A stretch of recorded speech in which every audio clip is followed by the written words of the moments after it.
Okay, you may want to pull up Desmos because I'm going to be using that here in a few minutes. That's why my screen is a little bit bigger than it usually is. We're talking about a cylindrical can, so I'm going to go ahead and draw the sketch of our cylinder. And looks like the manager wants it to be a certain volume and the designer wants it to be a certain height. The radius, we don't know what the radius is, so we're just going to call this R, but we do know that the height is 6 inches greater than the radius. So let's just say R plus 6 here for the height.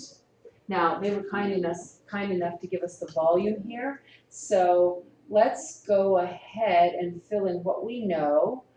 We know the volume is going to be 125, pi will be pi, looks like R will be R, so that's R squared, and our height is equal to R plus 6. Notice I'm just rewriting this equation, filling in the values that I know.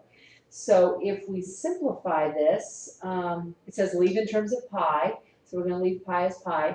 Let's just go ahead and use the distributive property on this, and so I'm going to go ahead and write the value for A down here. So we have 125 equals pi r cubed plus 6 pi r squared.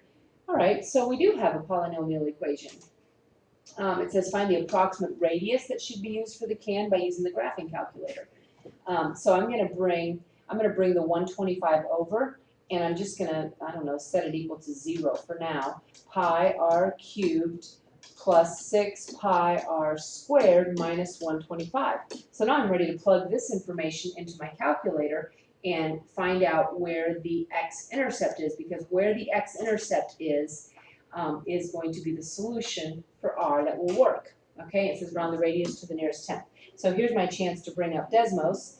I hope you have this ready to go. Let me bring up my keypad here. Looks like I cut off a little bit of my keypad. Hopefully you'll be able to see what's going on anyway. All right, so I'm entering pi first. So I've got pi, and then instead of R, I'm just going to use x. I want to raise that to the third power.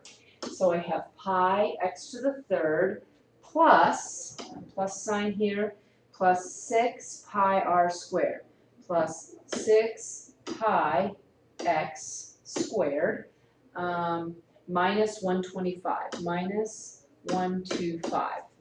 Check it out. Look, we've got our solution. Maybe depending how much yours is zoomed in, you might just make it a little bit smaller here to be able to see what's going on. You can see this is a cubic function. If you zoom it in enough, you can see it's a cubic function. And this is the imaginary, where it doesn't come up to the x-axis. This curve here doesn't come up to the x-axis. That's fine. That's an imaginary solution or a not real solution. But this is our real solution, which is 2.2. And that is what we're interested in. So round the radius to the nearest tenth. Check it out. Desmos already did that for us. So the radius is equal to 2.2. Pretty clever, isn't it?